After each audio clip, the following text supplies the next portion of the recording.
Albert Einstein grew up in a middle-class family. When he was born, his family was scared that something was wrong with him.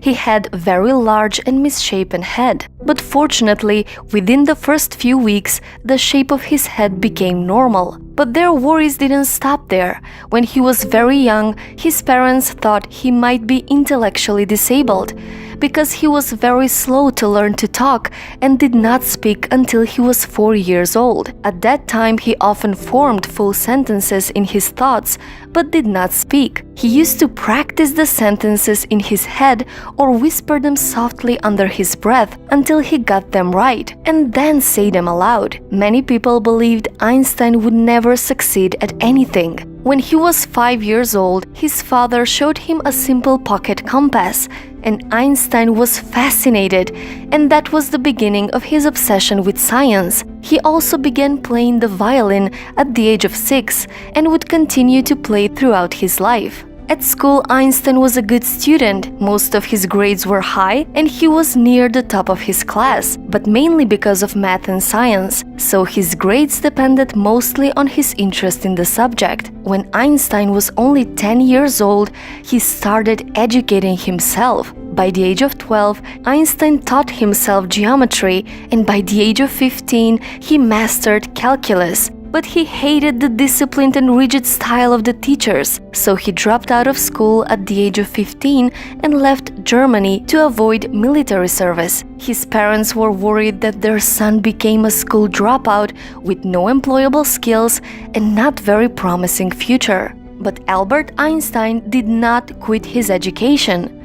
He applied to the Swiss Federal Institute of Technology, and believe it or not, he failed the entrance exam. Albert Einstein failed an exam. Well, he wasn't prepared. He excelled at math and physics, but his knowledge on subjects other than that was not good. So he failed the exam and had to take it a second time, and then he was admitted.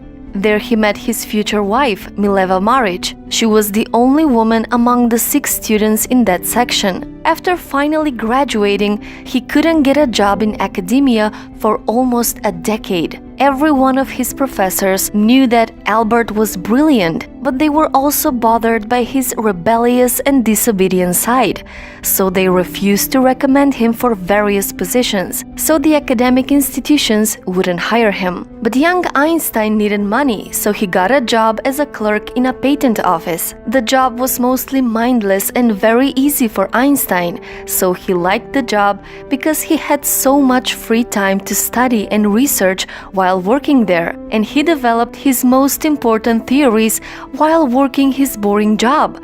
He developed the theory of relativity and the world's most famous equation. Einstein was nominated for a Nobel Prize, but did not receive it until 11 years later. Albert Einstein became the most influential physicist of the 20th century.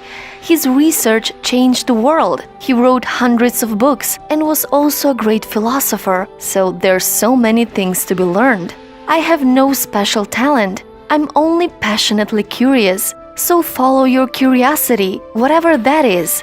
See where it goes. Never be afraid to question the world around you. And don't be afraid of failing and making mistakes along the way. A person who never made a mistake never tried anything new. Dare to discover and dare to make mistakes. That's what divides successful people from unsuccessful. Don't be afraid to conquer your fears, and don't be afraid to follow your passion. You don't have to be the next Einstein. Be the best you can be.